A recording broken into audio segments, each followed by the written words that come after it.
Hey y'all. Okay, so a lot has happened. I sent out a lot of tweets. Yeah. Um. So yes. So I think it's really neat that I feel like we need to kick back up the anti-Masonic movement, and it was a party, and I'm gonna get to that in a minute. Um. But uh, nobody I know wants to get on board with me. They think that everything's working. And then so here's someone that's trying to tell them it's not working. Like I'm an example of that. So it is something that I was thinking about because I was I've already thought, are they thinking that I'm trying to be selfish? I mean, it's like you can't.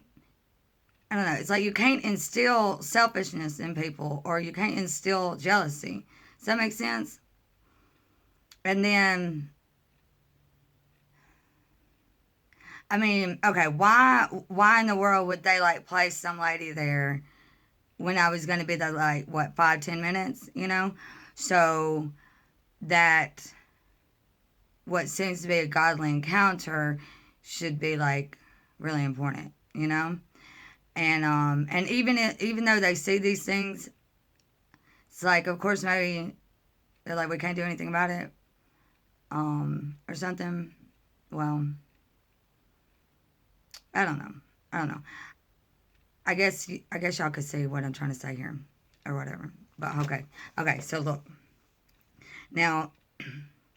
Um, okay, so I got time, so let me tell y'all this real quick. Okay, so this goes along with a lot of the tweets, right? So when that cop had called me, said I was banned or whatever, and I was like, so let me go from when I was talking about a little girl, and she said something, and I was like, well, I'm supposed to ban from the board too. She's like, from the board too. She's like, I was like, yeah, that's what the said when he called or whatever.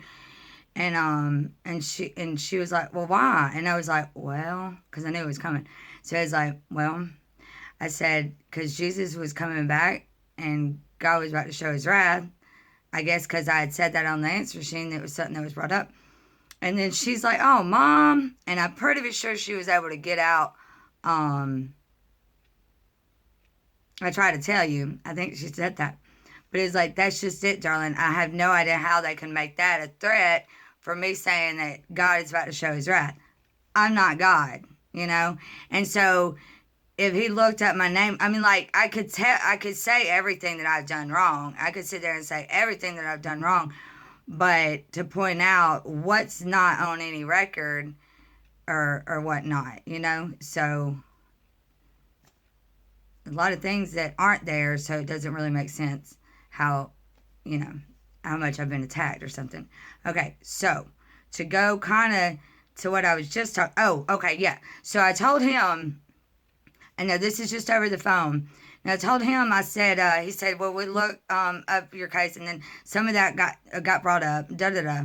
I said what I said, and then he said something, and I said no. What I said.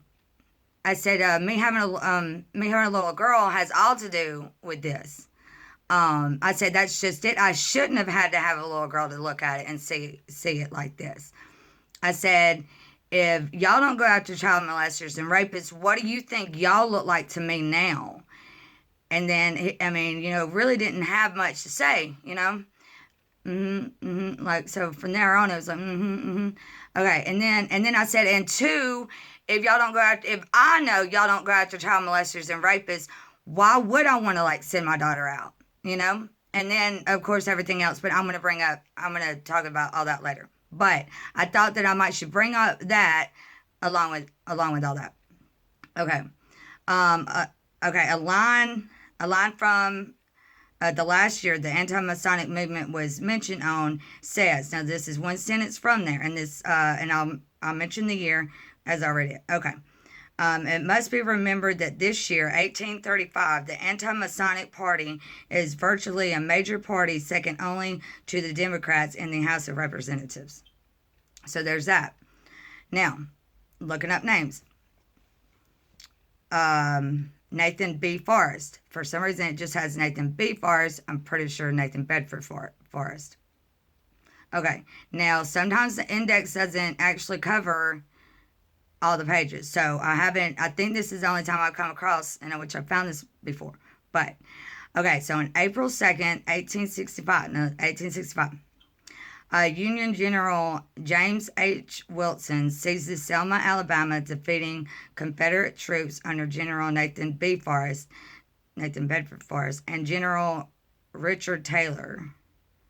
The Union force turns towards Montgomery, Alabama.